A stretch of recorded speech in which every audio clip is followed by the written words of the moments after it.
нас и на детeta. Имаше дета от сите села.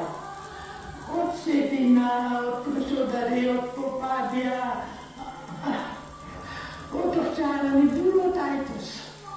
Далече от 2 години и пол, от 3.